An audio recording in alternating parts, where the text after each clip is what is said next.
My name is Nina Lacour. I am a writer. I live here in San Francisco, our beautiful city, which is often spoken very ill of in the media. So let's just take a moment to give our city a lot of love. And to thank Tegan and Sara for making it one of the tourist stops. So I write fiction. I write for children and teenagers and adults. And I write realistic stories about friendship and love and relationships and family and people kind of finding their way in the world, and a lot of the similar themes that Tegan and Sara have written in their new beautiful duology. And I have had many very exciting invitations over my time as a writer. But I will say that it hit a little different when I got an email in my inbox from Tegan and Sara's team asking me if I wanted to come and moderate this event. I have been a fan for 23 years. And so it was an incredibly fun invitation to get, and of course a definite and immediate yes.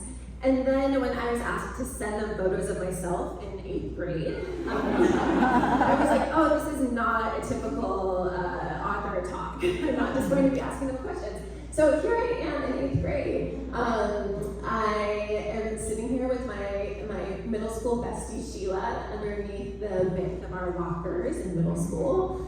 And then there I am striking a pose on Sheila's floor pillow. And as I was kind of looking for pictures, I was realizing how incredibly different a time it was to be a tween and teenager in the 90s, and how we did not take selfies. And these were actual photographs that we took with a camera, and then we had to wait to get them developed. And the one of me on the pillow here, this was a major photo shoot that Sheila and I did. There were costume changes, there was a lot of makeup experimentation, it was a whole thing. And now, of course, the youth can just do this on their phones all the time, but it was a whole thing. So anyway, I'm very grateful for the chance to revisit this moment. I was also asked to send in a photo of my crush, my 8th grade crush, and I had to really think about it, and who came to mind was Hepburn. I wasn't allowed to watch rated R movies, and so I watched a lot of old black and white movies to kind of fill in that gap, because I love watching films. And I was so drawn to Hepburn, and who knows why? She dressed in this very masculine way. She was very confident, and she was very different from her the other leading ladies of the era. And so I didn't quite realize it was a crush at that time, but looking back, clearly I had a thing for her. So let's see. All right, in honor of Tegan and Sara's new book, tonight is going to be all about crushes. Crush the book, adolescent crushes, being crushed by the pressures of work and ambition and friendships and art and expectations. Tegan and Sara definitely do not need an extended introduction to this group, so I will just say that I have followed their career since I was 19, that their music has been part of the soundtrack of my life, and that I'm so impressed by how they've evolved as artists, not only in their music, but in the scope of what they make and share with the world. So let's all welcome Tegan and Sara.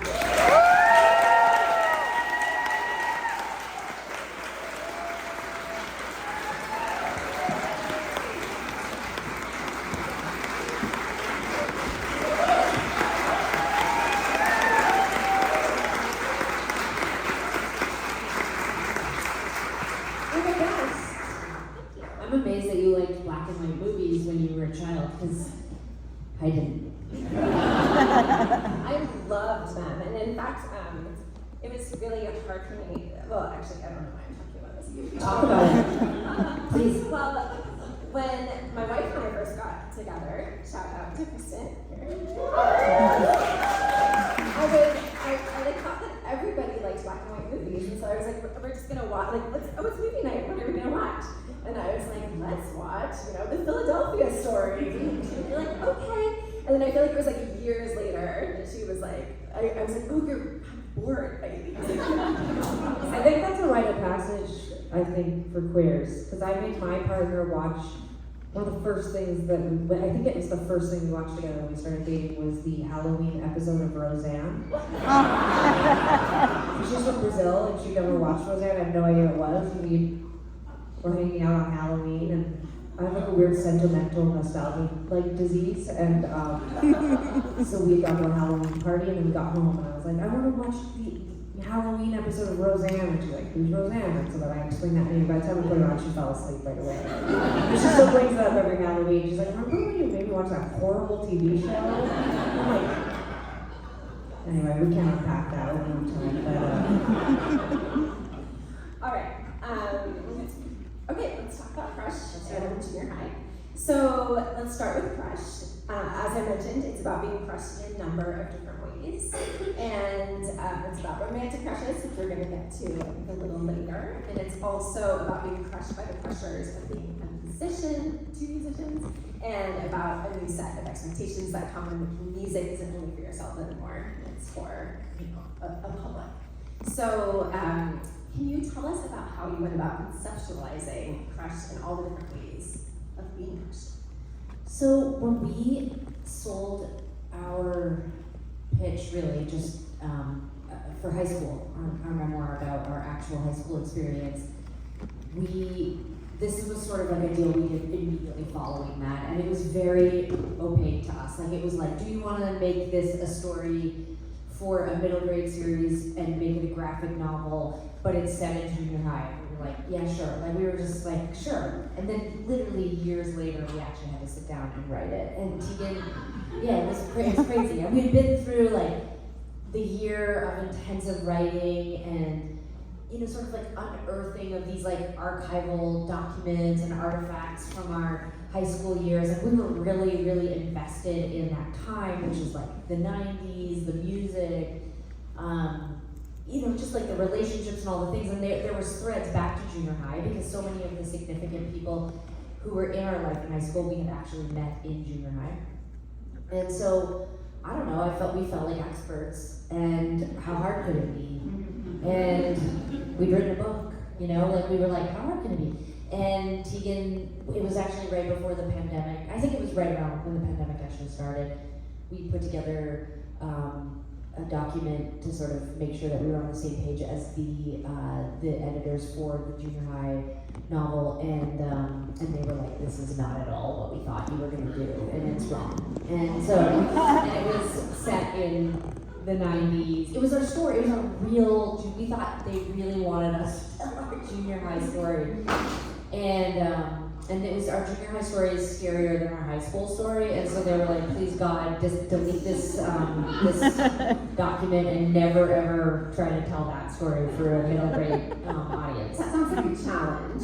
It was crazy. Like, I saw some insane stuff happen in junior high. Tegan didn't include all of these anecdotes, but like truly our junior high experience was crazier than our high school experience. So we understood then we weren't just dealing with a different story, a different time. We also were learning a totally different medium. So we weren't just writing a story. We were sent by the publisher scripts, which graphic novels often are written in script form, and then an illustrator or cartoonist will draw them. And so they were like, write a script, and then we'll send it to the absolutely amazing, incredible Tilly Walden, who somehow, I don't know, they must have something terrible on her, and they were like, you have to do this book with Tegan and Sara. And I've never done one, so it'll be really fun for you. And so we just read a bunch of scripts, and then we just went to work. yeah, I think there's a specific question about how we figured out Crush. We basically, You did a great job. We basically took out all the truth. We took out all the truth. And we made it aspirational and heartwarming, and we kept, I think, the heart of what adolescence is about. And it is about, you know, becoming who you are, and figuring that out by piecing together like a little bit of who inspires you, who excites you, who interests you, you know, who scares you, and like figuring out all of those little things, and yeah, like trying to make it into a story that's digestible for a lot of different kinds of people. And I think specifically about Crush, what we were hoping to do was to get away from our real story. Yeah, I think it was like So I remember at the beginning, Sarah just being like, we can pretty much scrap, like just kind of get into imagination land. And that was like, it's still out of fiction because it still pulls so heavily from our early career, but you know, like the creation of Night Fever, like there was just so many, like, you know, to have the girls get a manager, you know, it was, like there was just so much more imagination that we were using as opposed to trying to just take our story and fictionalize it. So it was really fun, it was hard, it was totally different. Yeah, that's so cool. I'm glad that you brought up Night Fever because when, so Night Fever is a character in Crush, and she is Tegan and Sara's favorite singer, and Kind of a Billie Eilish type character. yeah. And it made me curious because it's like, she kind of does, I think, what, like, every young, aspiring artist wants, which is like to step in as this like protective, nurturing, inspiring, and incredibly supportive figure. Did you have anybody like that?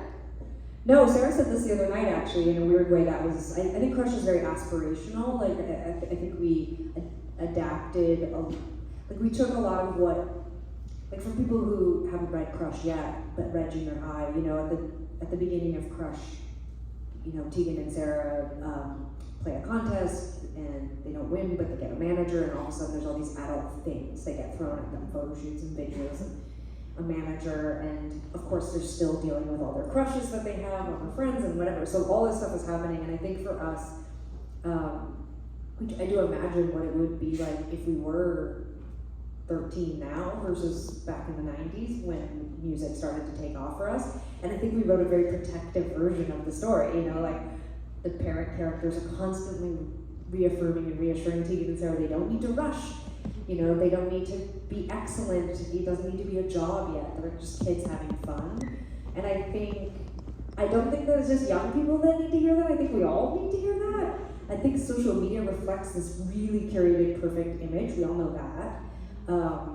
We're contrasting and comparing ourselves all the time, but I think we also are watching people get famous and rich a lot more than probably another generation, and we're watching people constantly turn hobbies and skills that they have into businesses, and I think that we're all like collectively suffering from a lot of fatigue because of that, or at least I am.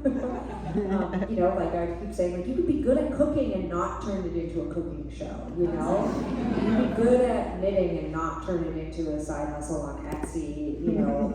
You also can, but so I think everything that happens in Crush is sort of through that filter where it's like, we're probably soothing ourselves.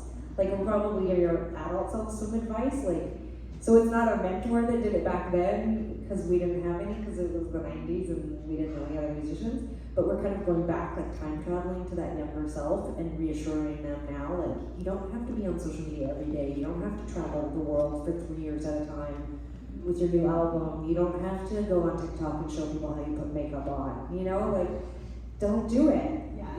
Okay, I find it really interesting that you're saying this, Tegan, because in the book, Sara, you're the one who is more reticent to, like, I feel like the line repeats a few times, like, this is supposed to be fun, you're making music for fun, and so I'm curious about... We're really working out our issues in the book. Tegan was always entrepreneurial. She really, you know, and it wasn't because there was a lack of fun. You know, she was so excited by the idea of making a demo and having merchandise, and We're selling Crush t-shirts, and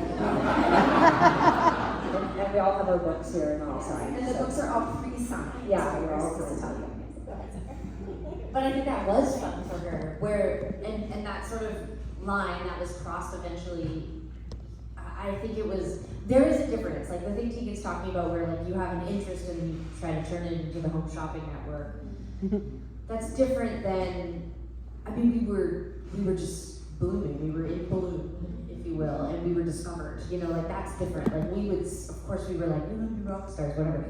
Besides entering this contest and winning it in high school, I don't know if we were like actively doing anything to like actually like soft launch a career.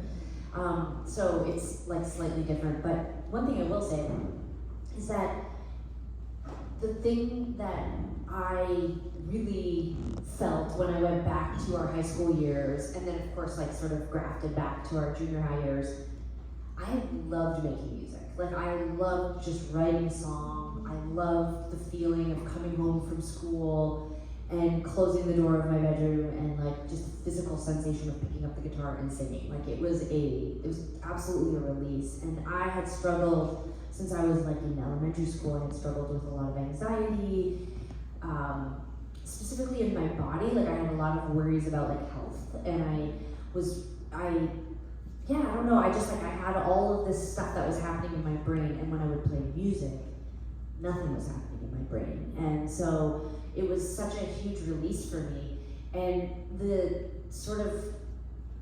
almost like immediately following our sort of entry into this, like, okay, now you're in this world where music is maybe a career and there's a more sort of formalized structure around you, it immediately turned my brain back on again. It was like, okay, now I play music, but I'm like, are you paying attention? Are people interested? Who's watching? Are we doing a good job? What does my mom think? Is somebody gonna write a review? Like, all of a sudden, all that stuff that I was worried about, that I needed music to kind of like soothe, now it was sort of part of being a musician, and it still is. And so I really, like, I think, you know, we wrote the scripts for Junior High and Crush years ago, but I think there's something really interesting happening right now in the sort of zeitgeist with artists like Chappell Roan and Mitski and Boy Genius and whatever. Not just queerness, but a sort of processing in real time, very transparently, like this sort of like conflict with what it means to be in the public eye and all the pressures that come along with it.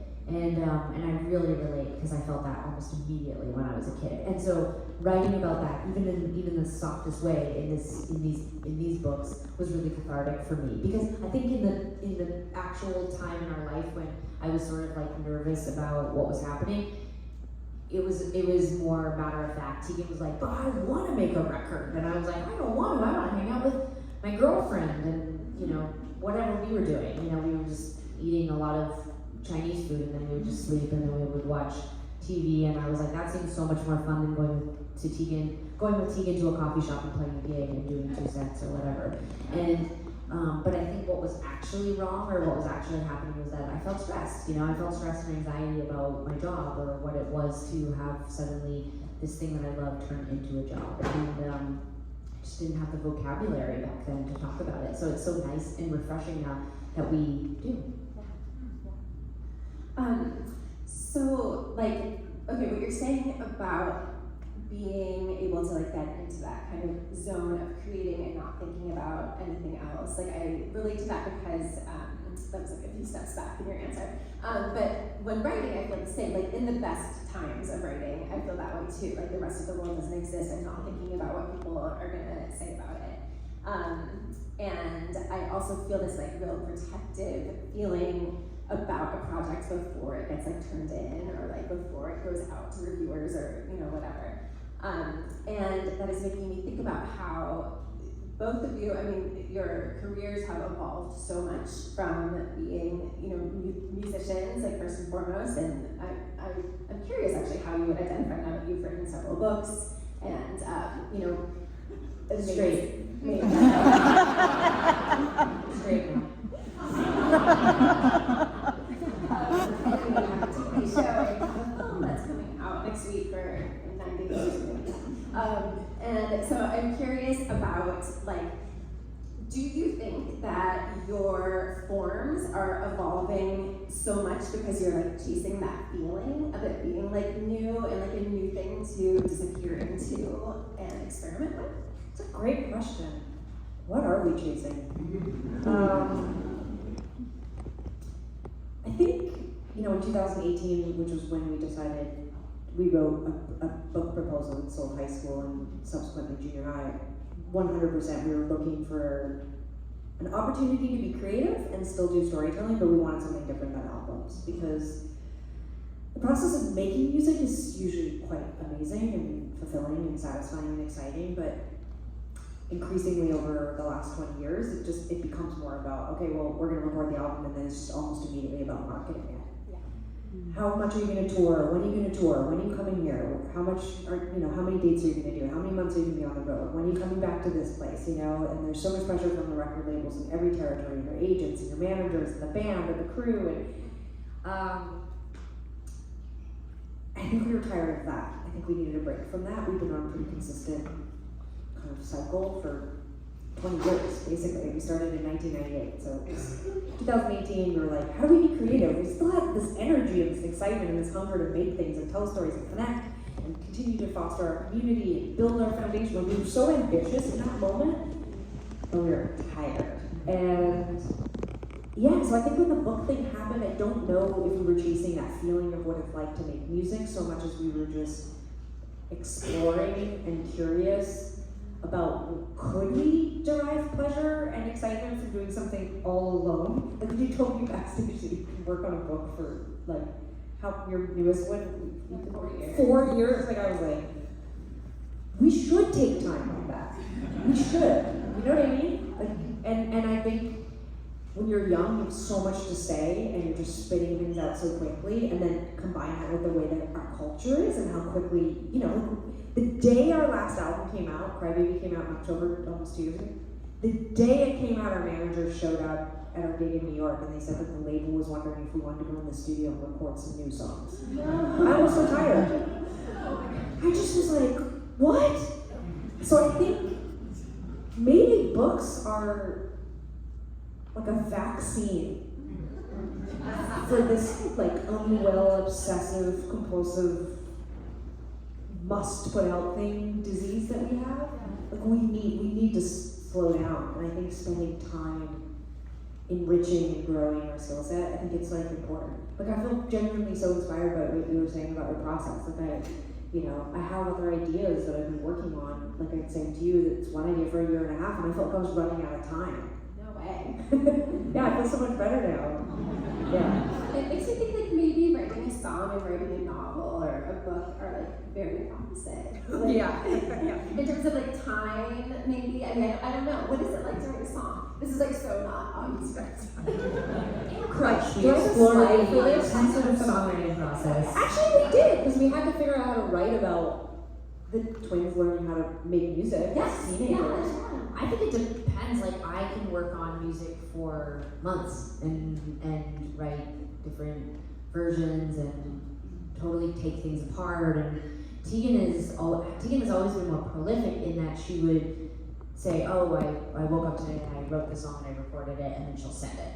You know, you just a couple months ago you were sort of like quiet for about a week, 10 days on email, and then you just sent like you had made artwork, you had made a lyric booklet, like you had essentially made an album and recorded 6 songs, and you had video, you had like comps for videos, like you would put together an entire project in a week and a half. I sometimes, like I haven't written a new song in 3 years, like I am very slow. So when you're talking about working on something for 4 years, I'm like, I think that's a little more my pace, and because Tegan's pace is so much quicker, it's made me work a little faster. But you know, so maybe it's like I slow Tegan down a little bit, and she helps me maybe not take as much time to sort of like obsess over things. But one thing that I thought was really interesting, recently I heard Zadie Smith interviewed, did you hear this? Is it Ezra Klein? Yeah, the Ezra Klein one. I thought we listened to the same podcast. We all listen to the Daily today. Anyone who's a parent listens to the Daily today. You don't have to have a parent. I also listen to the episode. I found it really interesting. No, I wasn't going to say anyone who's a parent listened. I was going to say anyone who's a parent who listened today went, oh, God, it's so nice to be seen, and like the Surgeon General thinks we're in trouble. Yes. What a relief. Yeah, what a relief. No actionable items or solutions, but it is nice to be told parenting is as bad as smoking cigarettes. But we're supposed to take a nap. And then my favorite part of the interview is when what's his name is like Michael is essentially. It seems like what he's Crazy saying to is listen to a podcast 5 days a week for years and then don't even know what the name of that is. That's perimenopause. It's perimenopause.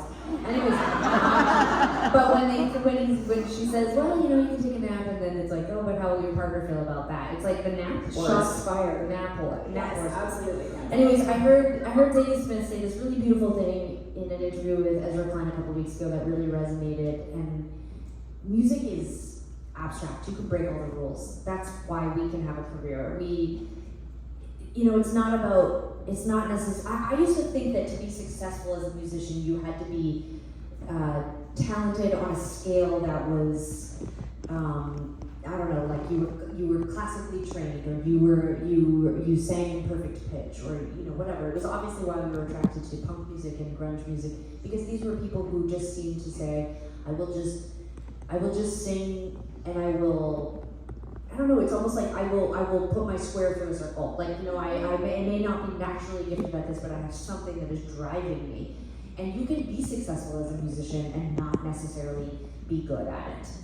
Like, you really can. Like, I have known some unbelievable, technically gifted people who can write songs and sing, and they just cannot attract a single person to that thing that they're doing, even though they're, like, technically, like, unbelievable and so good. It was like Tegan and I we just vibrated the thing. We learned how to write a song, and after the first song, people just were interested in that. I don't think writing is the same. I think, and in the interview with Zadie Smith, I found that really compelling when she says, like, there are just certain rules that you do have to follow when you're writing. And that has been the hardest adjustment, is that we just break rules all the time in music, and in business, and in life. And then to go to a more formal medium that requires such a specific skill, it requires research skill, it requires patience, and a totally different tempo, that's probably the most challenging thing. Because you can't write a book in one day. You just can't. But you can write a hit song in one day. It's incredible. To your question specifically, how do you write a song? It's really awkward. It's mostly just you sit down and you hum out of tune over top of an instrument, and then lyrics come to you, and then, it's sort of like magic, really. But it was really hard to write about it in the book, because, like, it's actually one of my favorite scenes from junior high is when the twins go to the music room in the school. The teacher is based on our friend Robin. This was Sarah's idea. She wrote most of that chapter, but because our friend Robin was our biggest fan in high school, it was just like, just right from day one, just had our backs, and was, basically like a pseudo manager and bodyguard and #1 fan.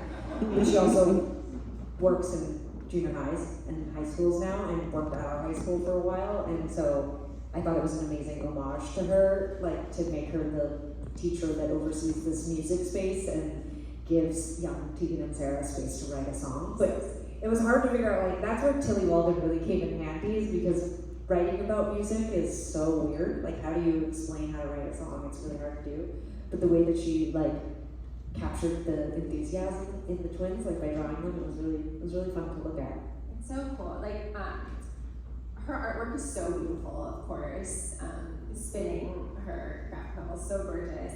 And I do really think that just like the way that she was able to take your script and then, so obvious for me to say this, but then add like those beautiful illustrations, it does kind of like allow that magic to really be shown, because I did feel like I was there with you two as you were composing these songs and like finding your voices, and also like negotiating like what song are we singing, and like making these like creative choices, which cannot be easy.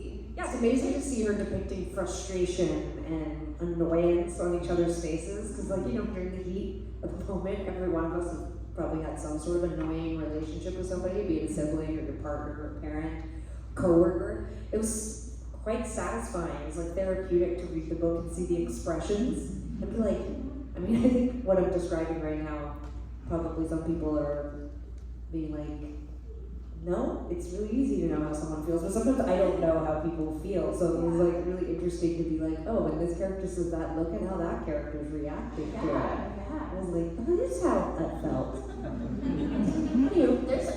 There's something really interesting too about when we first started writing music. Okay, this is gonna sound like I smoke weed. I actually don't smoke weed at all, but you are your first audience member. Okay, like when you first write a song and you're singing, like that, I don't even know I don't know if it's days, I don't know if it's hours, I don't know if it's weeks, I have no idea. But when I first started writing music, I would play as if I was playing for myself. And I could tell most acutely at 15 years old, I could tell when I had written something good. but you become addicted to the feeling and response that you get from an audience, and you become trained on that, and so it becomes more challenging, I think, to know what you like. Because I still play or write things that I really like, but then nobody likes those things. I've actually spent a lot of our career feeling like I write a lot of our deep cuts, you know, like I'm song 4 or song 7, and then we play those songs, and I see like there's some very dedicated Sara fans, and then there'll be people who are like, and no, but I don't care, and I don't care, because I like, it doesn't matter, you know, like it's like the songs still matter to me, and I spent all this time with it. It's like having an average child, you know? It's still your child, you love your child's the best child. Nobody's gonna be like, your child isn't the best child, you know, like you're gonna be like, that's my child, don't talk about it like that, you know? But like deep down inside, you know your child compared to a lot of other children is just average. But you still love your child the most of all the children.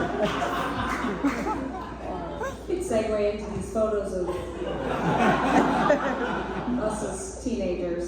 Yes, okay, so, okay, I want to say something really quick related to what you were saying. So my brother Jules, who is also here, was taking a songwriting class like online with Adrienne Linker, and I totally wondered who would do that. You know, I saw the post go up about doing. I see it. A lot of artists will be like, take our songwriting class with me, and I'm like, I'm scared to both do it and also participate in it. Okay, well, it seems like it's very well run. Really? Yes. I mean, you can ask him afterwards if you like some inside info. But I watched one of the lectures that she gave, and she said something that resonated resonated with me as a writer so much that I put it on a post-it, and it's on my computer right now. And it said that she asks herself, she doesn't ask herself, well, she says like, don't ask, is this good? Ask, does this feel good? Mm-hmm. And it's like so simple, but it's the distinction that I feel like I need to be reminded of over and over and over again as I'm writing. Like, not is this good, because it's like, I know how to write a book, I can set a scene, like I know the mechanics of it. But it's like, does it feel good? Is it exactly what I want to be writing? Like, is this scene exactly how I want it to be? Is it feeling? I think that's so important. That's great. Yeah.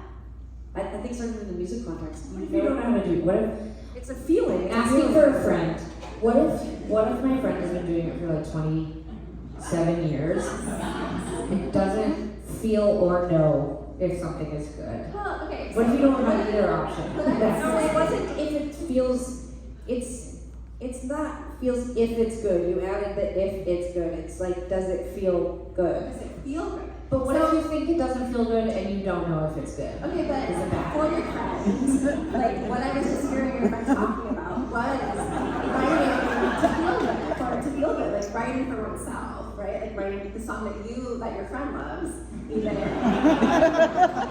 My friend doesn't love anything anymore. So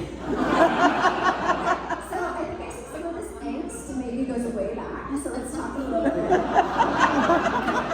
One of my favorite things about all the t-shirts that we wore in junior high is that they're our parents' t-shirts. So we have up at the top corner, we've got I Have an Attitude. It's a Calvin and Hobbes shirt, and Tegan got that from our stepdad's closet. Down here on Santa, you said you know how to build a scene. Let me see if I can do one, just quick improv.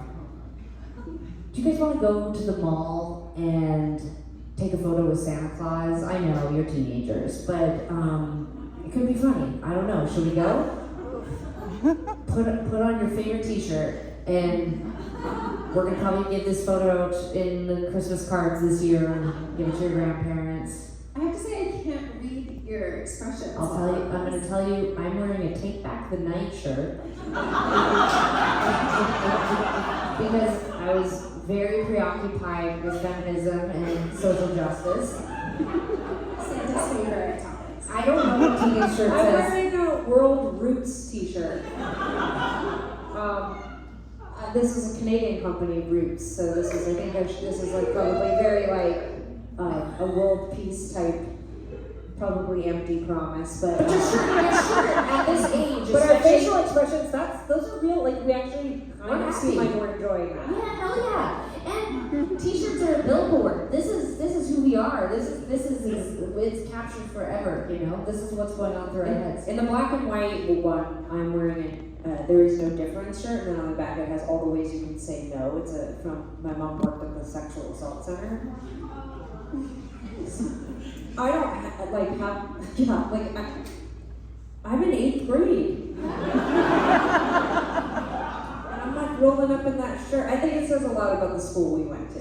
I think it also says a lot about the fact that photograph, like a lot of junior highs, we've been sort of put into groups for, you know, certain clubs, perhaps that you were part of for that year. That is the Twins club that went to our junior high. These are the twins, and Tegan, one set of twins, Tegan can't remember, but she dated one of them, Jeff and Brad, and then there's a second set of twins, and she also dated one of them. So, and the first set of twins I dated their younger brother. Yeah. but she's wearing a no means no shirt. So, and I stood by it.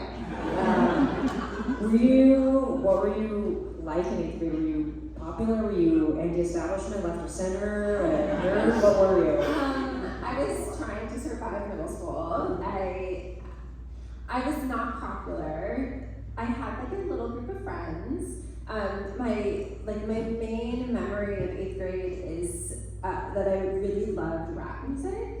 And I was not allowed, just as I wasn't allowed to watch regular movies, I wasn't allowed to buy any CDs with the explicit content. No. And so I would still buy the CDs, of course, but I had a toolbox that I kept at home. Like I went to the hardware store, I bought myself a toolbox, and I bought myself a combination lock. And so I would go and like buy like Tupac and like Snoop Dogg CDs, and I would listen to them on my Discman, and I would play them very, very low volume on my boombox. And then when I was done, I would put them back in and I would lock them. What? Yes. What did you tell your parents was in there? What did they think was in there? I My parents would have cut that lock and been like, there's drugs in here, and they would have been like, I think they knew, I think like in terms of like, teen rebellion, it was so teen. they were like, that shit's full of rap. Yes. I have this like very distinct memory of standing in a Tower of Records with my dad, and I wanted to buy the Warren G CD. I was like, I loved that Regulate so much. And I remember he's like, and he turned it over, and there's a song called like 98 Ho Draft, or like 93, I don't know, maybe I'm mixing up my years. But he was like, this is not okay for women. And I was like, thank you, I respect that, but I really like this song. That's cool. That's fascinating. Yeah, we have a story in high school about our stepdad coming at me about Nirvana one day and trashing Kurt Cobain, and the way we got out of the fight was he took me to the mall and bought me like the live album. Because I was just like, you're homophobic, because he called Kurt the F word. Yeah, but he listened, we got over it. I wrote about it in high school that it was actually a really important moment in my life, because it was a moment where it was like, my dad didn't have that kind of relationship with us. We went to his house one day a week, so like Sarah and I had a very different kind of relationship, and much more like, my therapist recently called it, like, he was kind of like an uncle. Okay, yes. You know what I mean? Like, we loved him, we like adored him, but like he did not parent us, he never grounded us, he didn't go to parent-teacher interviews, like he didn't have that day-to-day misery that, just got like this perfect version of us showing up on the weekends and like behaving and whatever. But my stepdad, he was like in it with us, because my mom worked evenings, like she worked 4 till midnight. And so like, it's normal that we would have these outbursts and these fights, like, but it was more normal when our friends would be over and our mom would be like a lunatic, and she'd say or do something completely insane, and we'd all be screaming and fighting and crying and slamming doors, and like nobody was really that caught off guard by that, but we'd also have those kinds of fights with my stepdad, because he was the primary parent. Yeah. And so in hindsight, it's like kind of cool that we had that fight about music. Yeah. It just proved that we had that bond. Like we could have a huge fight about something like that seems trivial, but it's not. It's like, you know, they were kind of looking out for us. We were their daughters. Yeah, absolutely. I think like the fighting that happens in junior high and in Crush too is such such a powerful part of both of the books, and like and then the coming back together, like especially like for you two, like some of my favorite spreads in the books are the ones where it's like the simple ones, and it's like the red text and the blue text, and coming to this sort of understanding or a sense of loss, or like the emotions of the book. Yeah, the emotions. It's so beautiful. Those interstitials were. Sarah remembered this the other night. The editors had sort of said they felt like we were missing something, and that was Tilly's genius idea to kind of create these interstitials at the start of every chapter, really help you see how Tegan and Sara were feeling. And our mom moderated an event the other night, and she was like, "What? Like, are they like telepathically talking to you? Like, is that like another world?" And I was like, "Are you stoned?" Like, speaking of stoned, we're gonna read a scene from the book, but I've chosen one that needs some audience participation. So Sarah's going to choose 2 lucky audience members to come up and read the scene. I'm going to hand out Don't all scripts. raise your hands at once. You come up, because you put your hand up, and I'll pick one for Tegan on this side. Okay, back here. Yeah. Yeah, the person that's going, me. You get to come up. Oh gosh. Are more than one of you coming out? No, it's just one. Okay, good. Okay. Okay, Sarah, here's your script. Couplin's, Hi. Hi. do you guys know each other? We used to live across the street. Oh my god, that's so fun. Neighbors. Okay, here's your script. You're gonna... This is so great. Look at this.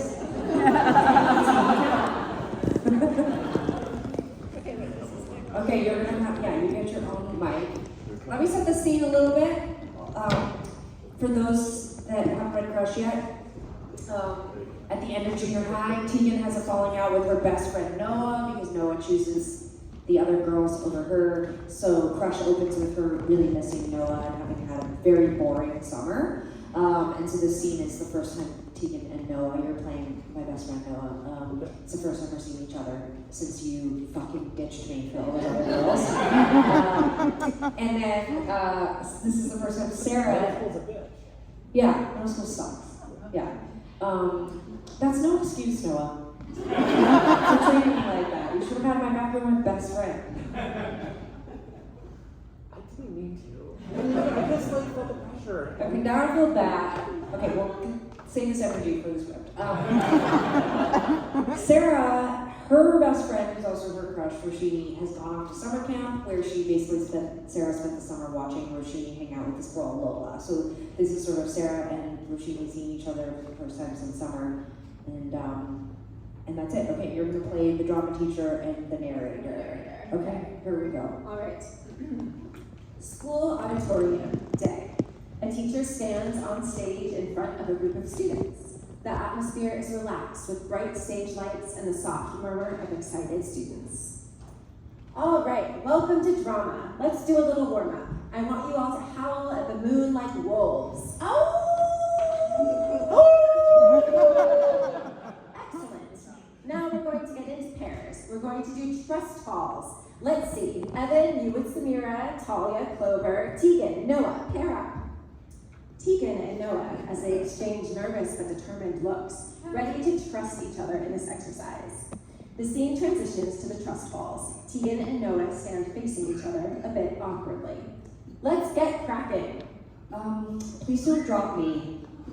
Why would I do that? You want to go first? Do you trust me? You trust me? I know you were going to drop me. Or ditch you? I didn't ditch you. You kinda did. You're right. I'm sorry, Tegan. Tegan? I really am. It's like so complicated. And now it's not? No, I miss you. You're just lonely without Avery. Oh, wait, hold on. Shit. Hold on. Follow along.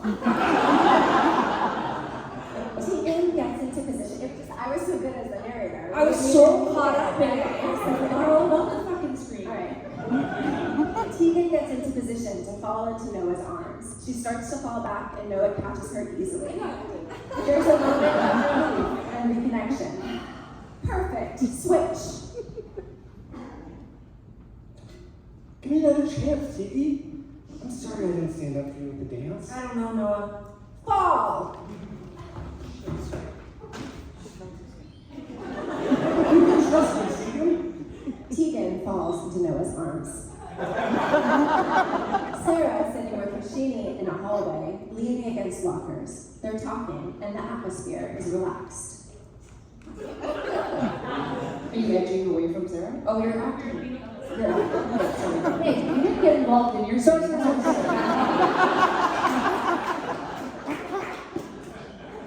When's your first soccer practice? Today, I'm freaked out, honestly.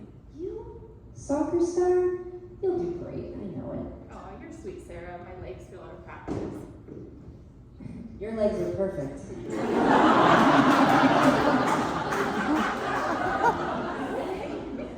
I did play a lot of kickball at camp. Sounds fun. Have you ever been at camp? No. Tegan was always too nervous to be away from our mom. That's so cute. Was camp ever lonely? Not really, because I had Lola.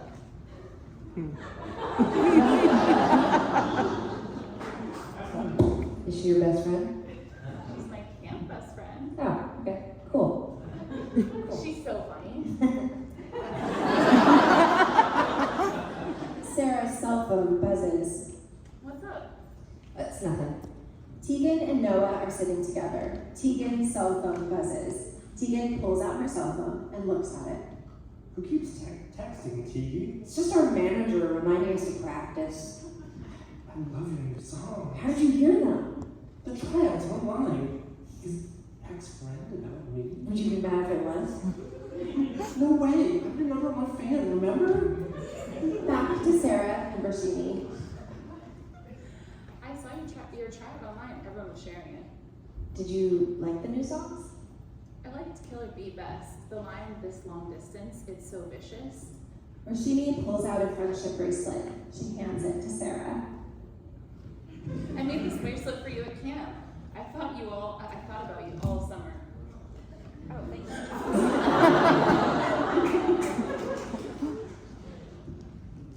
I thought about you too. They look at each other googly-eyed. Sick. Scene. Yay! Thank you.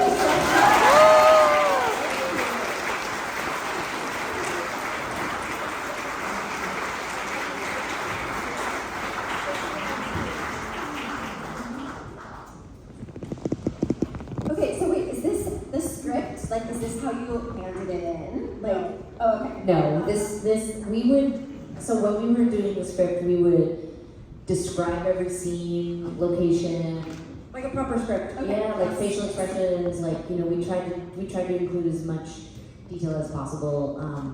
Actually, I'm not trying to put Tegan on the spot, but how come you didn't just use the script that we wrote? Did you, because this is like a different script than. Well, because the script that we wrote is different than what the book is, so I had to pull the text from the book. So I just pulled the text from the book, but then I ran it through ChatGPT and asked them to add a narrator. It's wild. Yeah. Okay, I have another question. When in the process, I'm like so off our plan. That's fine. When in the process did Tilly get involved? So when I think it was early 2000. Well, now I'm gonna get confused. I don't know if it was right after we did the deal with Macmillan, but it wasn't too long afterwards. But once we had firmed up that we were gonna go ahead with it, even though we were gonna write for like 2 years, they sent us a list of some cartoonists to consider, and both of us just kind of flipped out about Tilly. You know, in addition to being just wildly talented, she's also a twin, and she's queer, and it just felt like if there was somebody that could capture our voices, it would be her. And it just turned out she's just the most amazing, funny, incredible person. She's just such a delight, and she seems to really get us and just navigated our script and our inexperience with a lot of grace, and yeah, like it was such an amazing experience. I just think she really captured the whole story in this really beautiful way.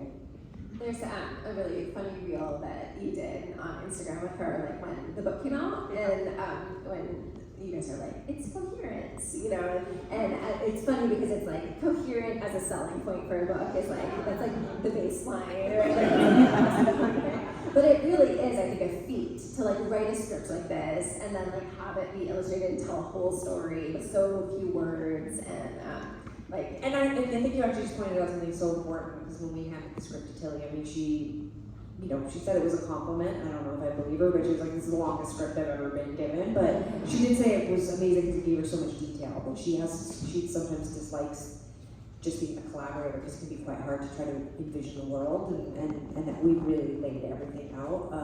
I also just give huge props to, Wes and Melissa and Hannah, who were our editors over the 2 books. They just are amazing at helping guide us, and I think between all of them and Tilly, that is why the book is what it is, but yeah, it was an amazing experience. yeah. Okay, so we're gonna hear some stories behind stories. So there are 3 key storylines in the book. The first one is the Battle of the Bands, and in the book, it is a bunch of bands vying to open for Night Fever. Will you tell us the real story and how you changed it?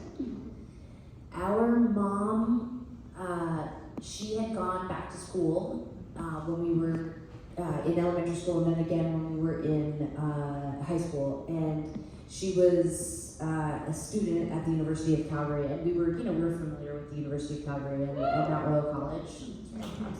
And then one of her first cousins was at school and had come to we were all hanging out with my grandparents, and my mom's cousin was there, and they were talking about school, and everybody knew we were playing music, and she had said to my mom, hey, there's a battle of the bands happening on campus, do you think maybe the girls should participate? And so my mom, who was sort of already engaged in a little bit of tension, conflict with us about what our post-high school plans were gonna be, she essentially was like, this seems like something that if you're really gonna take music serious, you should apply for this. And so we did, and we got in, and we won, and it launched our career. The way we wanted to sort of change it for Crush was to actually make Tegan and Sara, fictional Tegan and Sara, lose, and sort of give them that conflict of okay, they've had this big rush of everybody likes their songs and there's a little bit of momentum. Okay, what if they get that gut punch of okay, you're good, but you're not good enough yet, emphasis on yet. And I think that there's a little bit of, okay, from a story perspective, that's better than if they win, and then where do you go from there? It was really fun to create some conflict. But I think there was also a part of, at least for me, it was fun to think about, well, what if our story, our origin story, the thing that really happened and changed our lives forever, what if it hadn't happened that way?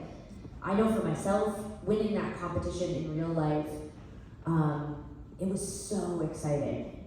But it was also nothing compared to the feelings that I had for my secret crush, the girl that I've been in love with for 3 years. That's all I could think about. It had nothing on, the fact that I was trying to get out of high school with a certain grade so that if I wanted to go to college, I could go to college. It had nothing on this terror and fear I had about my sexuality and identity that I was keeping hidden from everybody. It was something that, I would think about the contest and I'd think about oh my God, we've won this thing and it's so exciting, and then it would just get kind of swept away and all this other stuff. And it was really, it was just really healing to write a different version of that where the most distracting thing in Sara, fictionalized Sara's life, is she just wants to hang out with Roshini after soccer practice. God, what would that have been like if I hadn't had all this heady shit to contend with? And for Tegan, it's confirming that, we're good, but now we need to work even harder. There was something just really... Yeah, in real life, if we hadn't won the contest, I don't think it would have changed my outlook on music. But the fact that we won the contest, I chopped all my hair off, wrote in my journal, we're gonna be rock stars. I mean, it just was such a boost of confidence, and like, I don't even think a loss could have killed the momentum. Like, it was just so exciting. And it was really fun to write that in the book, like just this sort of, this just non-stop enthusiasm Tegan has, and the only thing that really breaks her down is when she falls in love with DJ Cucumber, and she already has a girlfriend. So sad. This is a video of me, like about less than a week after we won the Battle of the Bands. It's springtime in high schools in Calgary, and thoughts are starting to turn toward final exams, graduation, and summer jobs. But for Where's this 16-year-old going now? twins, Sara and Tegan Quinn, their thoughts are starting to turn toward a career in music.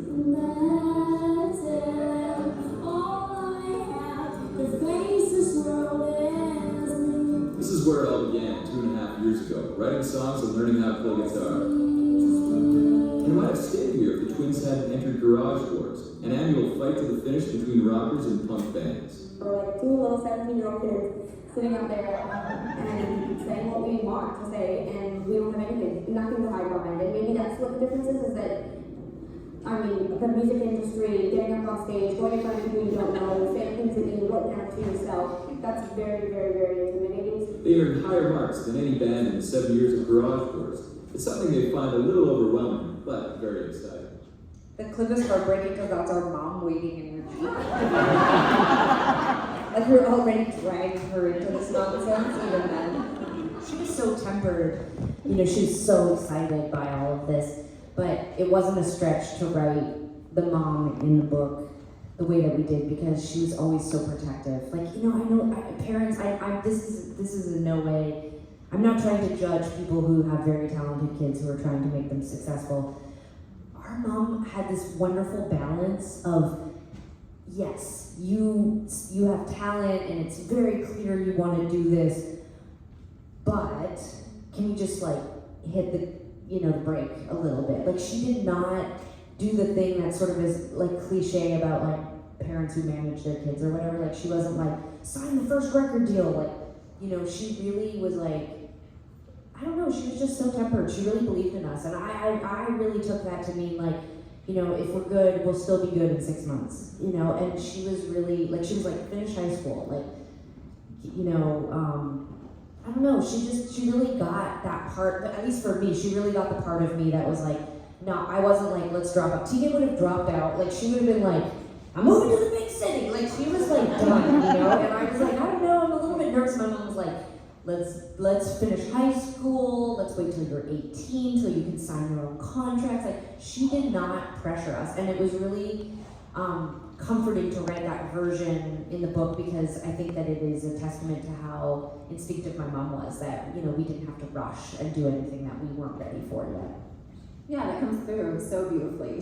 Your mom is such a good character in the books, and I did have the feeling reading it, like, oh, she's taking really good care of both of you. You know, like, it would be so terrifying to have kids who are suddenly kind of like thrust into this public eye, you know, even in a small way, know how that can get huge. So I think it's still terrifying yeah, for her. yeah. You know, I can't remember how many years ago it was now, but not that long ago, she told me, like, I've worried about you guys. And I know that's normal, like, parents worry about their kids when they're off in the world, but she's like, I've worried about you guys in this extreme way your entire adult life, because at 18 you got on a plane and flew to Europe, like, you know, without an adult.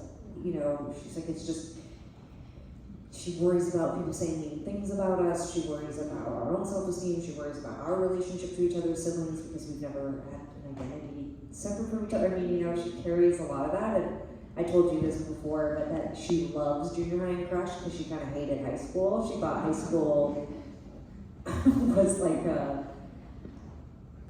made her seem like a bad parent, but I don't think the book makes her seem like a bad parent at all. It just makes her seem like a normal parent. She had a job, she had responsibilities, and she loves the mom and junior high crush. She's like, but here's the thing, I think if music had happened to us at 13, this is exactly how my mom would have acted.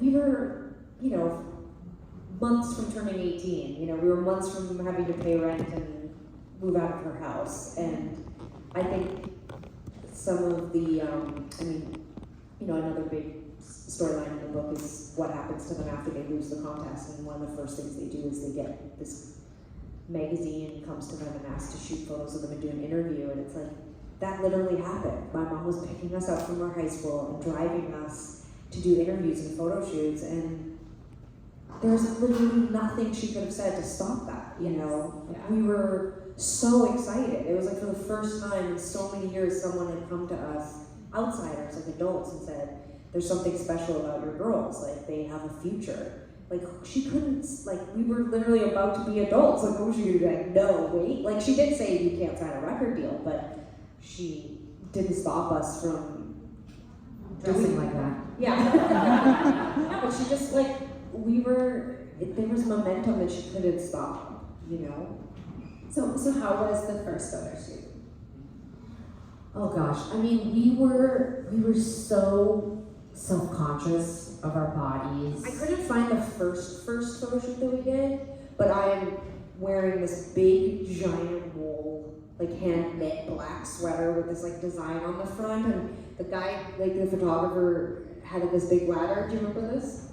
He had this big ladder and he was standing up on top of it. We walked in and like, now we go to photo shoots like that all the time. It is as intimidating now as it was at 17 to walk into some guy's loft and he's so cool and the music's blasting and there's people fluttering around and then you're just a prop, right? They're just like, go stand there and like touch each other and put your hand, you know, and we were just like, you know.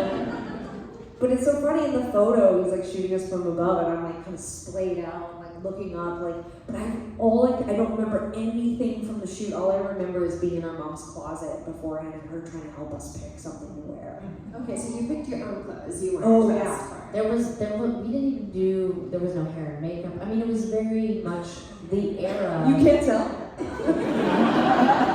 The era was, you know, it was first of all, for the most part, these are indie rock, you know, local magazines. They didn't have any budget, and it also was frowned upon to seem too manufactured or like you were trying too hard. So, you know, we were just told, show up at this time, they would take some photos, and that would be the end of it. It wasn't, you know, it's important. I think the important context is that we had always been photographed. We'd been highly captured. You know, our childhood and our adolescence was documented in film and on video. Our parents were savvy with technology. They, I don't know, we were twins and we had you know, a wall of photo albums of every year of our life. Like we were used to being captured, and we were also used to being famous in a way. You know, we'd always been identical twins who went to the mall and people came up to us and talked to us even if they didn't know us. And you know, when we started going to raves and started going to punk shows and stuff, everybody knew who we were. It was just, you know, even though we were really insecure or unsure of ourselves, I think we came off like we knew what we were doing. And so when we transitioned into, you know, doing photo shoots and interviews and videos, even though inside we were dying, I think that we gave off this impression like, well, we have each other and we're gonna be fine. But we would see the photos, I mean, we thought we looked amazing. Like I remember when we were on the cover of the Calgary's magazine at the time that, you know, was cool to us, it was called Fast Forward magazine.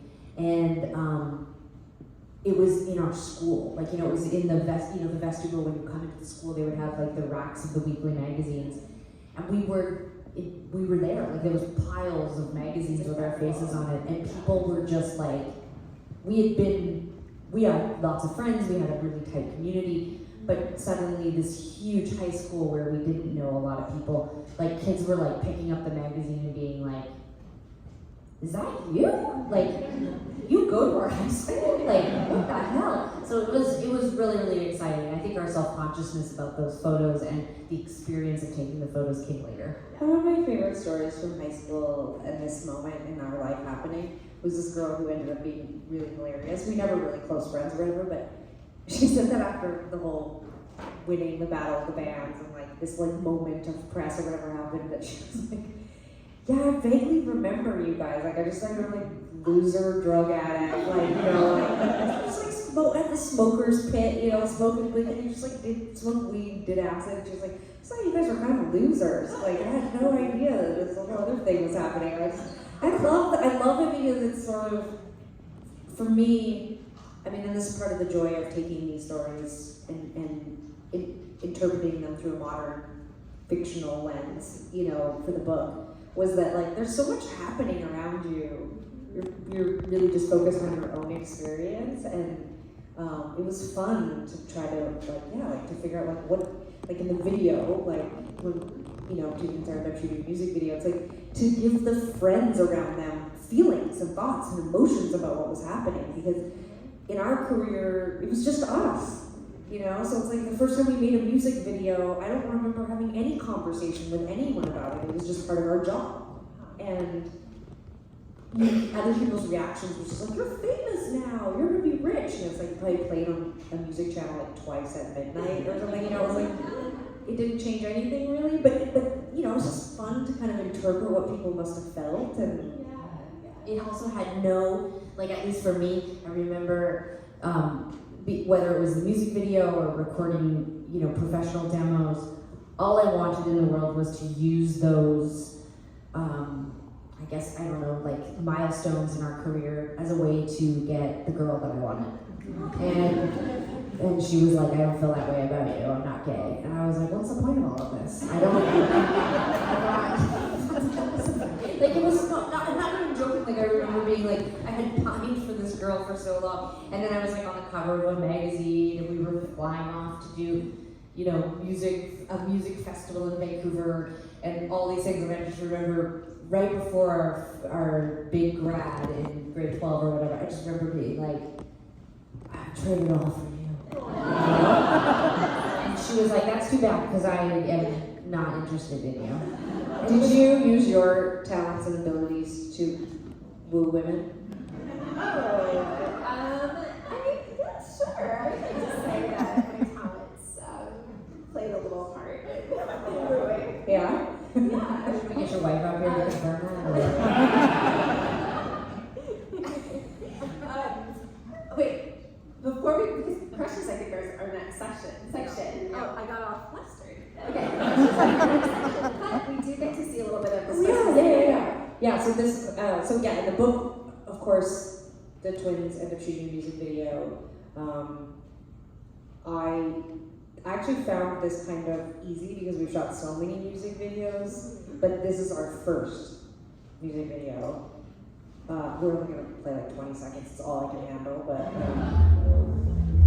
stand up, sit down, baby. Gonna be a full dress down, hey, day. We can say when I go downtown. I'll be gonna be dead, get wasted. Why don't you get wasted? Please excuse me. You have to excuse me. Not the finisher from grade school, just so you know why I become strong so early. Take it, I believe it. There you have, I believe it. Like from kindergarten to killing springs, they come heartache to inner peace. All of the feelings are the same. He said, let's leave this between you and me. Let's watch my love take my house between you and me. What did you see? What did you see? Tell me right here, how's it feel?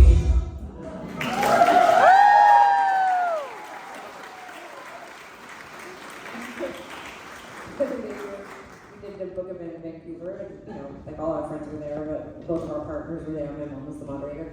Afterwards, on the drive home, my partner had never seen that video before or heard that song. I just like, we've been together 9 years. I've never let her see anything from before 2003.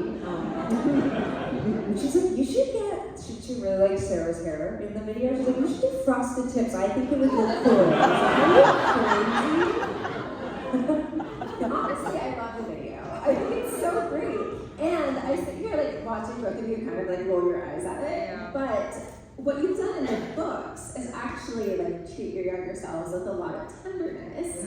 And I think that you could like bring some of that into the I don't feel bad about this Okay. anymore. I don't. I sort of look down because I'm sort of like, it's just weird to be like, and now here's our video. Let's watch it while you look at me. More of an embarrassment like I levels. understand I that. swear I'm not embarrassed. Tegan is Yeah, I think, and I want to be very clear that I'm working through it. I think for me, it's not our appearance that bothers me. I think It's musical. It is musical because I actually think the lyrics are really phenomenal in that I song. really like that. And no, but consider for a moment. Consider for a moment too. And I think, you know, this is. I love that you said the thing about like we treat our younger selves with we're gentle with them and we're tender with them because that is exactly what we needed at that age, and that was exactly what we did not get. You know, we were entering in the late 90s, early aughts were brutal, not just for queer people, but for anybody who didn't sort of fit a certain look or aesthetic. We did not care. Like, we sang that, you know, we went and we didn't know how to do the other stuff. Like, if we'd known, we might have done it, I don't know. But I love how reactionary it is. I love that stuff was happening to us and we were sitting down and writing a song and then deciding to play it the next day.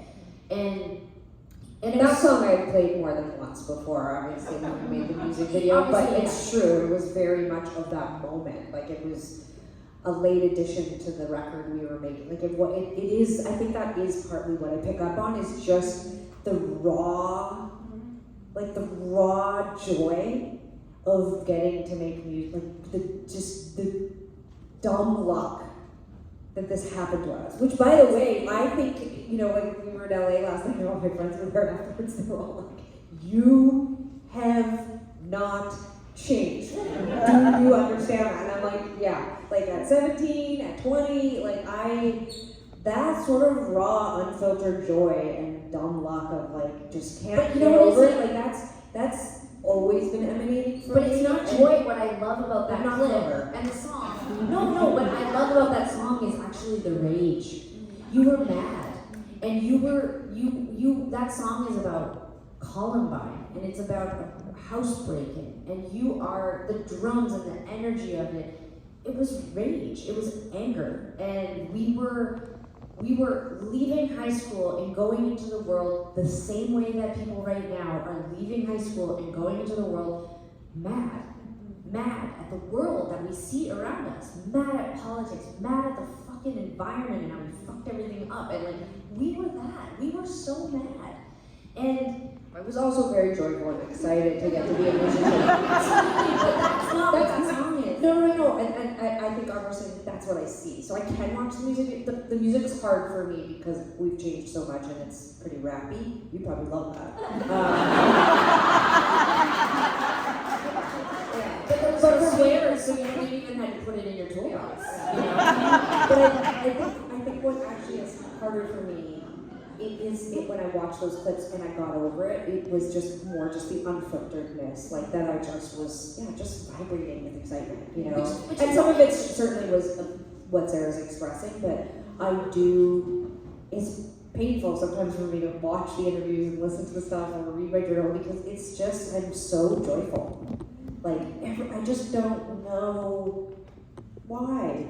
Sometimes, like, I'm worried something's wrong with me even now that I mean it so sincerely, is that sometimes I'm just like, I get so much joy from, doing these things, and it's crazy. And joy that people were listening to our feelings and opinions, and it's what makes me feel sort of such, admiration for the younger audiences, the younger artists now who are doing very similar things. Like, I think now for Tegan to write a song, or like if Tegan said to me, God, I'm devastated by this political event, and I wrote a song about it, and it's like literally the lyrics are about this certain thing. Like, that would totally be a little off-brand for us. Like, we're a little more, even our most seminal albums and work is a little more opaque. Like, a song like Walking with a Ghost or Closer, Well,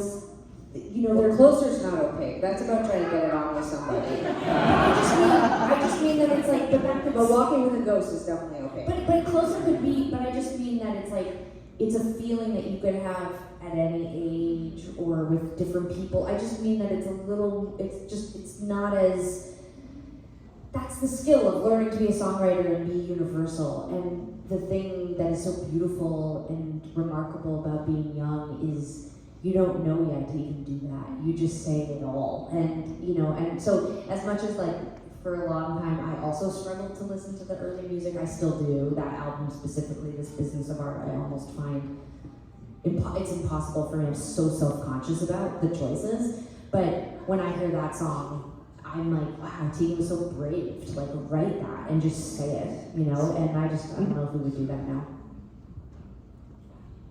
Because then everybody would be like, can we interview you about your comments about whatever? Too, that wasn't, nobody was like CBC and NPR weren't calling Tegan to be like, Tegan, you've written a song called The First, and it seems to be influenced by Columbine. What are your comments? What do you think about gun control? What do you think we should do? What do you feel? Say something. Hashtag. Raise money for it. You know, like seriously, like that's how it is now. Like no one said that back then. They were just like, I love this fucking song. And now it would be like, can you become the ambassador, the face for it? You know, can you do this? Can you comment about that? Like, it's so hard now. And back then it was just like, God, we just said the thing. Absolutely. This feels like a very strange transition to It is transition. Now let's go back to You crushes. should do it. Be brave. Okay. So I will tell you my crush that I brought to us today. I was supposed to bring a 8th grade crush, but I didn't. I brought a 19-year-old crush. Perfect. Okay, because it involves you two. So, don't worry, this is not a confession. Did we used to talk online? That was about me. I don't want to come out about this subject. Okay, so here's my crush. So I was a sophomore at San Francisco State, and I had a huge crush on my classmate in Virginia Woolf class. And I went, like, it was an elaborate plan to try to like get her attention. So I had a couple of friends who I had enlisted. Every time before class, I would go to the mall across the street and like try on new outfits and see if they looked gay. Like I didn't know how. I had never dated a girl before, so I didn't know how to dress, and it was very hard to figure it out. And then we started to talk, and then we engaged in my favorite, pretty like lost ritual of making each other mixtapes. So yeah, this was 2002. And she made me a fantastic mixtape, and on it was Divided. And I had never heard her music before. It was a long time ago, and it wasn't very online. And I fell in love with the song, and I fell in love with you two as a band, and I fell in love with the girl. And in 2003, we went on a date, and we saw you play at Bottom of the Hill. And you were playing with Boy Scouts. Yes. And in 2008, I married her, and she is here.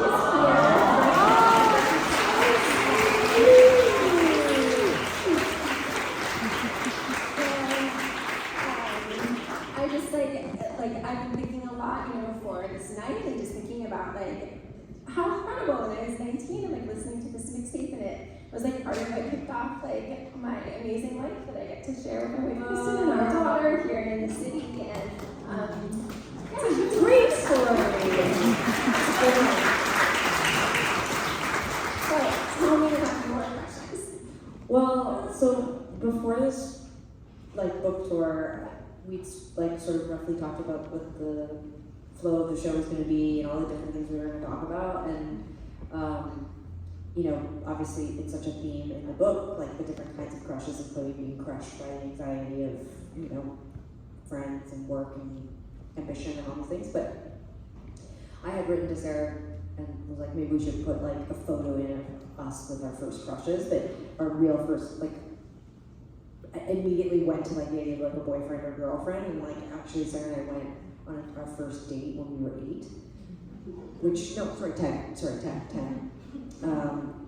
And we went to Dairy Queen with Sarah's boyfriend. His name was Robbie, and my boyfriend's name was Scotty. Oh, you remember his name now? Yeah.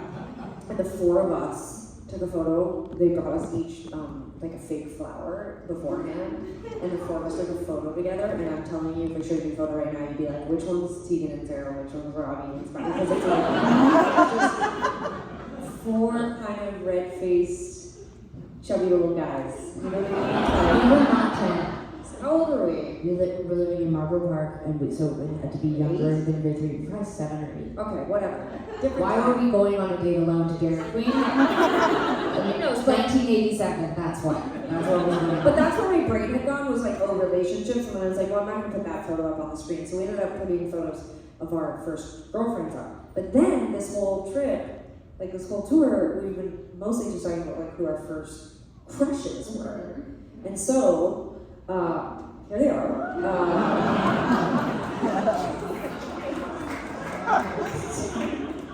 Sarah, why don't you talk about yours first? That's Susan Sarandon in the film The Client. Why were you so into her? I think it's roughly this age where I don't. This must happen to straight people too. It's not a crush on a kid, like someone, a peer. It's a funny feeling about an adult, which is complicated. Okay, because it's like we're told that that's not something that should happen, and it probably shouldn't happen. And I'm not here to like say whether it should or should not happen. This is just a No, it fun should book definitely. event. It's just a fun book event, and I'm 44. But it should definitely not. But it should definitely not happen. But I think as a kid, you meet people who excite you and are inspiring, and you're curious about them because maybe they're a lawyer and you're just a kid and you're in trouble because you witnessed a murder, and the people know that you witnessed the murder, so they're out to get you, and this is the one person in the freaking world who's going to protect you with her mind. Yeah, it's a hot storyline for sure. My name is Jordan from New Kids on the Block. I think this photo explains all the reasons why. I had this exact poster on my wall. I've been describing it for years, but I spent a good 20 minutes today and finally found it. It was a full-size poster. I used to close my bedroom door, and then I would lay my face on his chest. For a long time, I've told this tale about how I was performing fandom and crush feelings for him because I wanted to be him. That's true. All that weird gender dysphoria, projection stuff of being a preteen tomboy, whatever, was there. But nothing explains why, alone in my room with no one around to witness, why I would put my face on his chest. That was my first crush. Like, that was my first lay in bed and think about, it wasn't sexual. It was confusing. It was just intimacy or something. I imagined him singing to me. Then I imagined me singing, and his voice was mine, and I was in New Kids on the Block.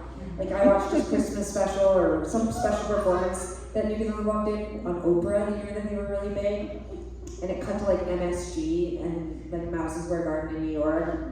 This show that they'd done, and he burps on stage into the mic, and it became this people were making fun of him, and he had to process it, and I felt heartbroken for him. Yeah. I think that looking at these two and hearing their stories really show the differences between you, apparently. I think so too. Starkly. Yes. Should we do some Q&A? I know we're running a little. No, we're doing it because you came up here late. Oh, fantastic. Yeah, you were Let's fine. do some Q&A. Yeah, and I want to say you guys had so many questions, and there's absolutely no way when it takes us 8 to 11 minutes to answer a question to get through them all, but we're going to answer them all on Substack. So if you're not subscribed to our Substack, I think we're alone now, you should. We'll post all the answers to the questions from the book tour there on the free side. Obviously, if you subscribe, that's awesome, but if you don't, that's okay. And a reminder too before we do Q&A that we're selling our books, and they're all signed. We all signed each one. We wiped a tiny bit of our skin on each one. So you have our DNA if you want to set us up for a crime. Okay. All right, questions. But you have them already. Yeah, sorry. There we go. You're in charge. Oh, these are them. Yeah. I was wondering what this might We can't on be. our sheet. I can't be in charge of that. Okay. I can't hold it together. Okay. All right. So, number one, what was different about writing this book versus junior high and high school? I think the major difference between junior high and crush can be summed up, as I said earlier, in that we were allowed to change all the rules, change the storyline, fictionalize, create characters, it felt very free. Also, we, had done it once before, so it felt like a little less terrifying and upsetting. Crush is our third foray into books, so I think we just had a little more confidence. Do you feel like, does your process change dramatically from book to book? yes and no. Like some of my ways of writing are consistent and maddeningly so. Like, What's one example? I write out of order, like completely out of order. So fragments of scenes from all over the book, which is okay. Most of my books are fairly short, so it's like it's okay. But right now I'm writing. My book is close to 500 pages, and so it's made it just like a nightmare in terms of continuity and stuff like that. So that stays the same. But then also every time it's a totally new experience too. No, that's so interesting because I feel like that was sort of how we wrote high school. Like I didn't write it in order. I just knew generally what the story timeline was going to be, and then I had named all my chapters, and like hitting certain big storyline plots, and I would just jump around, and I really liked that. And for me, that's the only thing that works for me to stay engaged, I think, because my brain is very busy and I get bored easily, so I think I jump a lot, and that helps. I'm curious for high school, how did it work collaboratively? Like, did you read what the other was writing the whole time, or did you? No, like for the book proposal process, like our agent had said to us, okay, we'll get you a ghostwriter to write the proposal, and then we'll go out and sell it, and then if you want to write the book or use a ghostwriter, you can. And we were like, I think if we're going to write a book, we should do it ourselves. Like, I don't, Yeah. So we went away for about 3 months, and we wrote a 90-page proposal. We wrote 7 chapters, a marketing plan, a sort of overview of where the book would go. Like, we really overdid it, which is pretty much us in a nutshell. Then we started writing randomly, and we submitted 150 pages or something. And Sarah sat down with one of our editors in person, and she was like, "Hi, you're writing a book about high school. Grade 10, grade 11, grade 12, but you need a timeline. You can write in grade 11 if you want to grade 12, but you just need to know like what is the stories that you're telling, and the two of you need to sort of like pepper that timeline with like what are the key points, what are the key storylines, like obviously starting your band or coming out or your first girlfriends or whatever is on that timeline, but what else is on there, and then coordinate." I've actually found that our process of working together is most similar to the way a lot of people write television. Like, and I know this because we work on a television show, but also because through the process of working in and becoming interested in television, because it's so collaborative and because there are these seasonal arcs and so many different plots. I think working with another, I don't know if we have as much in common with other writers as we do with just people like who sit in a room and kind of have to figure out what happens to characters with each other, and we have to sort of like hash things out. And But then we would take like we did not read each other. No, our basically what we editors did essentially was told us not to. Well, so what we ended up actually doing was we said, okay, we'll go away and do that, and we'll just submit 10th grade to you when we've written that. And Sarah and I just went away from each other and we wrote 10th grade, and then we sent each other chapters, kind of did some light editing and like formatting or whatever, and then sent it to publishers, and then just started writing 11th grade. So we stayed away from each other, which is very similar to how we do music. We really write separately from one another, so yeah. Okay, at the end of audiobook of junior high, in your convo with Tilly, you mentioned returning back to the junior high. Did you? How was it? Did you get any inspiration? So we did go back to our junior high last year. It was weird. Because we've been back to our high school a bunch, but yeah, it was a very different feeling walking into the junior high. Yeah, exactly that phase. In high school, it was like returning to something I vaguely enjoyed, but also so many important, integral, inspirational things happened there. Junior high was just garbage, right? So it was just like returning to the scene of a crime where terrible things happened that you can't forget, and then the national TV news network is like, we're going to do an interview in your junior high, and then you walk in and you're like, oh God, no. And then the best part was that they set us up for the interview in the music room, and we walked in with like a huge, the guy who was interviewing us is a like national treasure. It was so fun to be interviewed by him. We walked in and he went, just like typical news, like, he turns and goes, Tegan and Sara, what's it like to be back in the music room? And Sara, being Sara, she's like, we've never been in this room, we didn't do music. Like, in junior high. I think I was like, this is the best space to put us in, because I've never fucking been in here before. I don't have any emotions about it. Yeah, so it was weird. It was definitely weird when we visited it, but it was super cool to go and see the kids and cross-reference with what we were writing and realize like we hadn't missed the mark. Like, you know, because we were worried we were going to miss the mark and overwrite the age. And I think kids are way cooler than adults think, and they're more mature than their parents think. And so hanging out with the young people, I was like, yeah, these people are awesome. Yeah. Can you talk about the urgency of getting books like Crush into the hands of the LGBTQ youth, family, and community in light of book bans? I mean, I don't think any of this is new. Like, we are all, each generation is searching for themselves in the art and the things in the world around them. And it's not that I don't think that book bans are bad, but human beings have been trying to control each other since forever. You know, we've been walking around being like, don't read that, only read this, since the beginning of time. These are the rules, only follow these rules, don't follow these rules. Like, these are really human. Like, I don't know, this is the human condition. And I'm not like apologizing for it, but like, it's not new. And so I try not to get like bogged down in thinking about that. We meaning like those of us that are looking for something, I believe that we will always find it somehow. And I love librarians, and I love teachers, and I love parents. And based on the episode of The Daily today, parents are working extra hard, so hard to make their children exceptional and thrive in this world. And I really believe, against all odds, most parents, most caregivers, most educators, librarians, whatever, if someone needs something, I believe that they'll find it eventually. And hopefully it's when they're younger and they really need it, elementary school, and adolescence.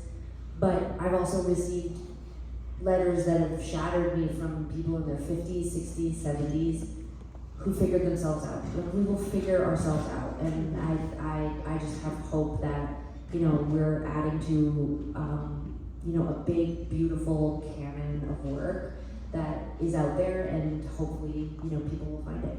Are your books banned in lots of places? Yeah. How do you feel about it?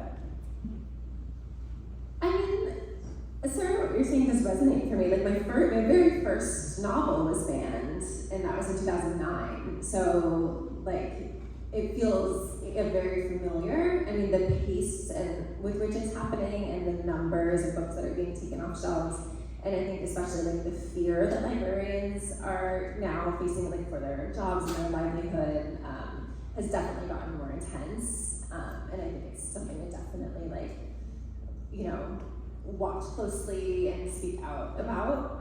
But I also agree that people have been finding books that they weren't supposed to read forever, and I also feel optimistic that they'll find them. It's funny you just said that. It kind of reminds me, when junior high came out, we did a bunch of dates with Tilly Walden, who illustrated the book, and she was basically like, happy pub day, this book will be banned in half the states in America, sorry, my name's on a list, you can't sneak by, or whatever kind of thing. But she said a version of that, like, where she was like, it's kind of tantalizing to get your hands on a book that adults are telling you not to read. So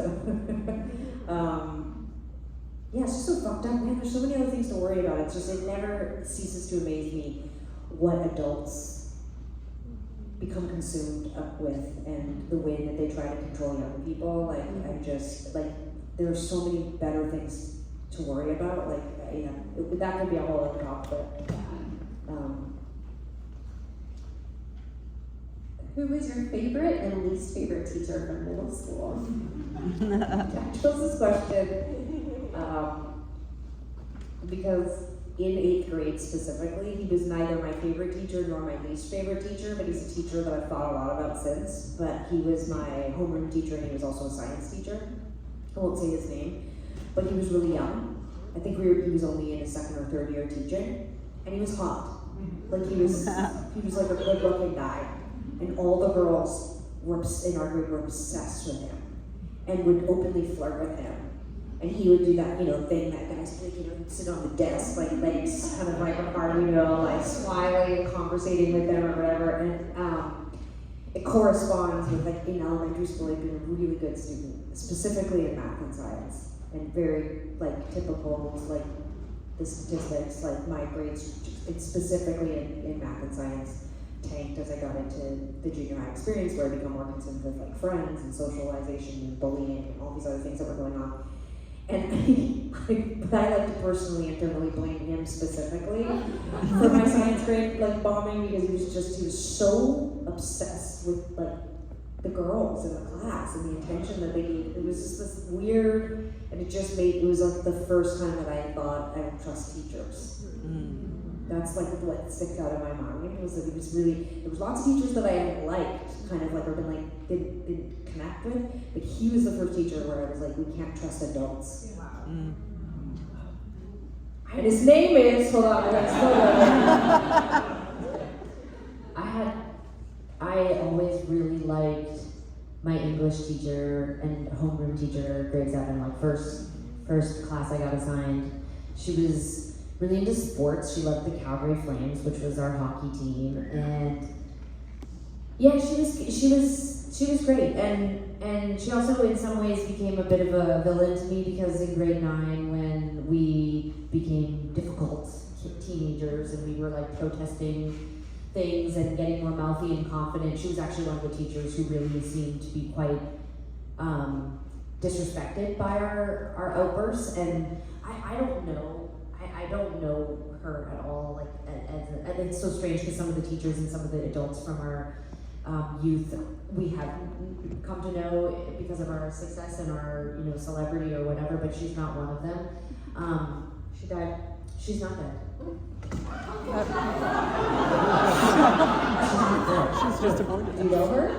I do know, because I don't talk about it publicly when everybody knows she's not dead. I thought she knew something. I No, know she's not dead. You were using language. It seemed like you're speaking about her in the past tense. I know somebody who knows her. She's not dead. I actually reached out to her, and here's a photo of her. Here's something that's very interesting to me, and this is kind of ties back to like what we were talking about, revisiting our junior high, like actually going there. I expected that the experience of visiting our junior high would be the same as our high school, but I think that what became very clear to me, this is gonna seem a bit meta, but like the further you go back into your past, the more like a dream it is.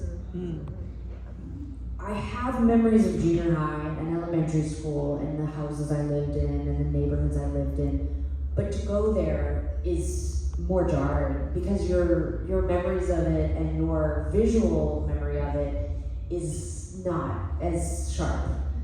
High school, I knew, I could tell you where my locker was, I could tell you every class.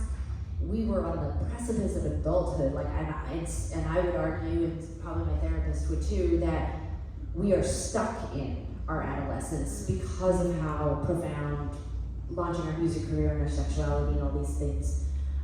Taylor Swift said that too. Where did she? Of course she did. Damn it, Taylor! But I think in some ways we're stuck there, and all of our closest, deepest friendships are still from that time. But junior high and elementary school is more wobbly and scary looking when you get back to it.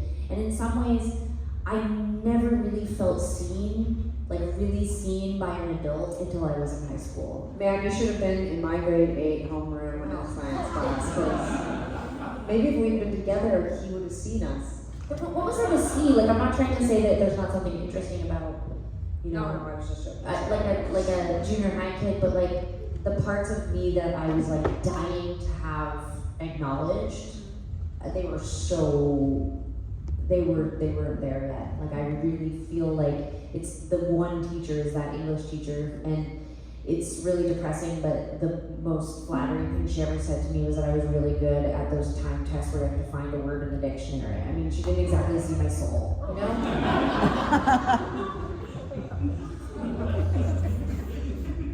Are you ready for the last question? Okay.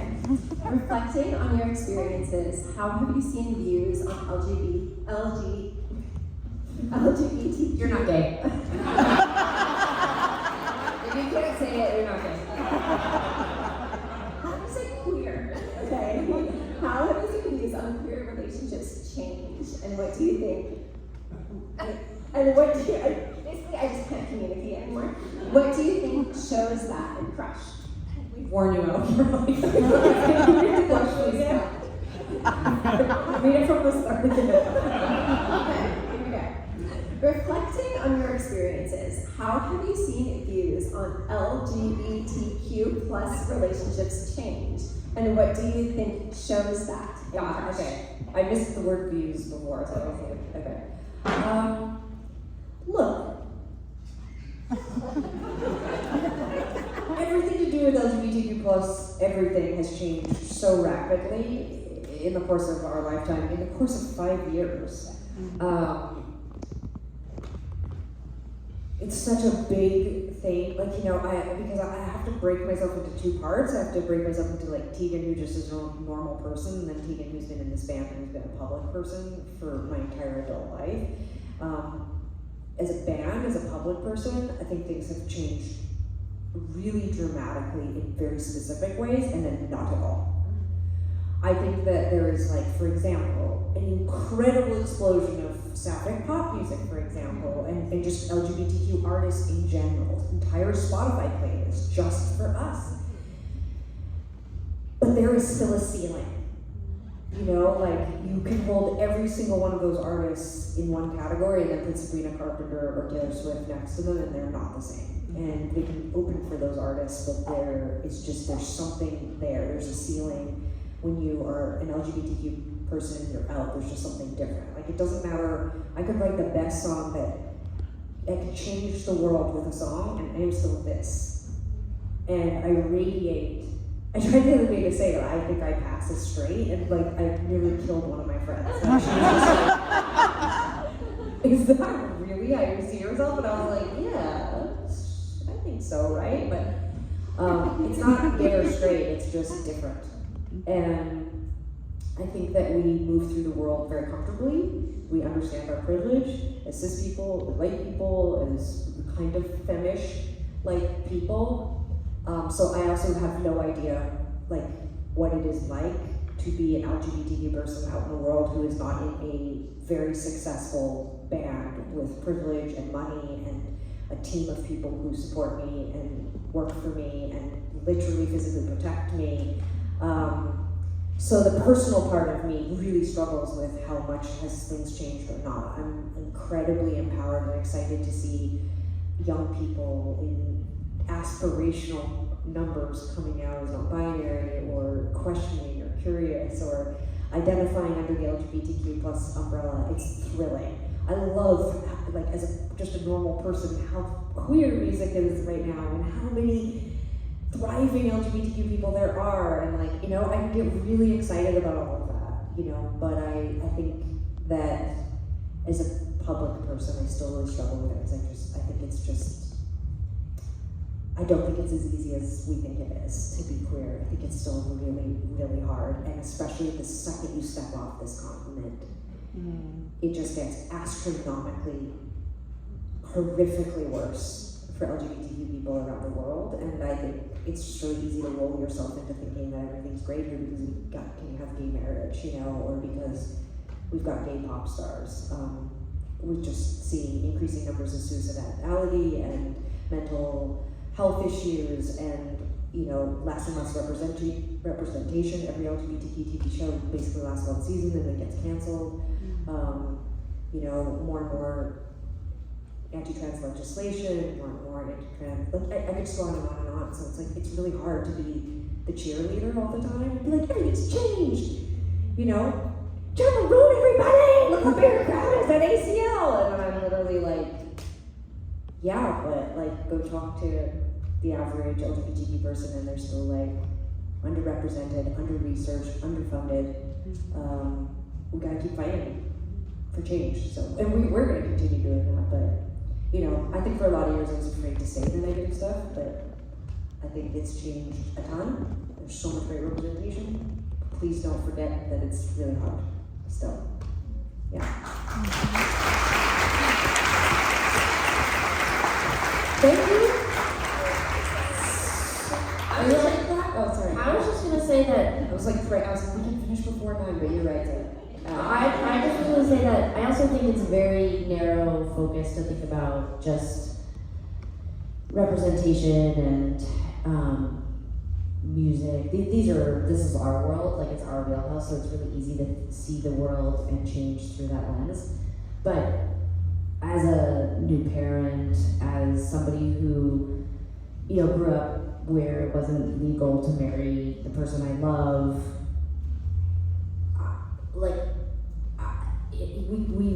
we take these steps forward, and they're so important, and I want to like honor that and be excited about it. But I think that the change that I want, like what I long for and what I fear I won't see in my lifetime, is where we will. It's less about like what gains we've made, and instead like, will we ever have to stop worrying that those gains can be taken away?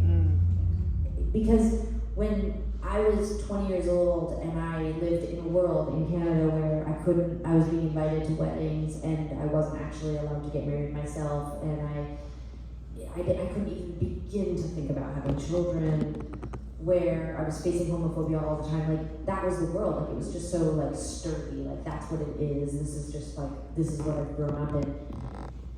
I'm whatever, there's probably some kind of personality type, but I'm the person who's like, every time something changes for the better, I'm just like, but then how do we make it so they can't take that away from us?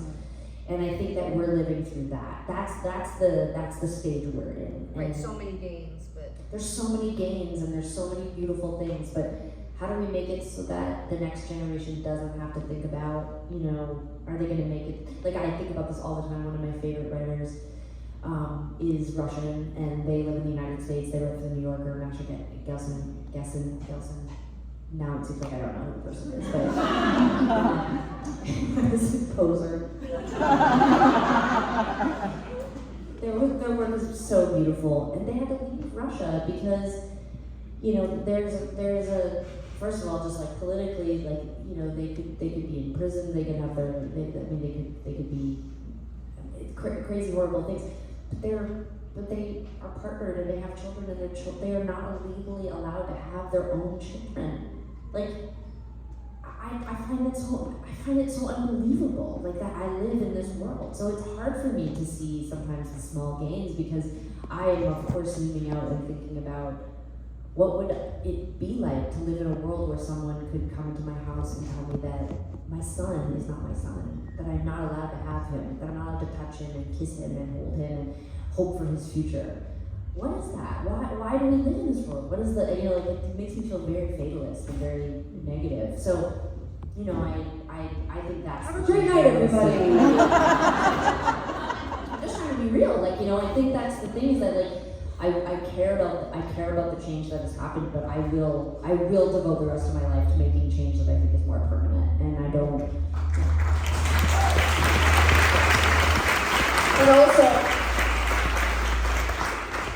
But also I love Chapel Run. Good luck, babe. You know.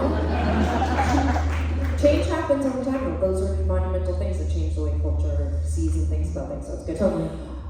I'm gonna do it. I'm gonna get us off here before 9. You are amazing. This was so wonderful. I just love your book so much.